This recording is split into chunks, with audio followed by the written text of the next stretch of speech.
حضرت ادریس علیہ السلام آدم علیہ السلام کے بعد تشریف لانے والے نبی تھے۔ قرآن مجید میں ان کا ذکر سورہ مریم اور سورہ انبیاء میں آیا ہے۔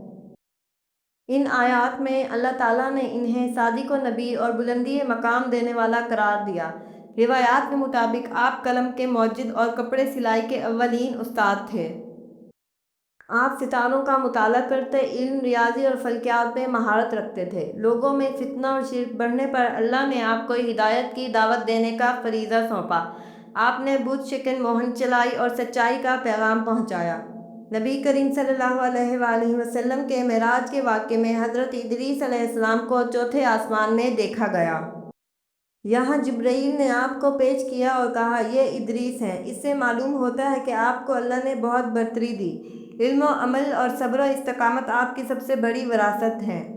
آپ کا درس یہ ہے کہ اللہ کی راہ میں علم حاصل کرنا اور نیک عمل کرنا ایمان کا حصہ ہے۔ سورہ مریم کی آیتوں میں ہمیں نصیحت ہے کہ ادریس علیہ السلام جیسے صادق اور صابر انسانوں کو یاد رکھیں۔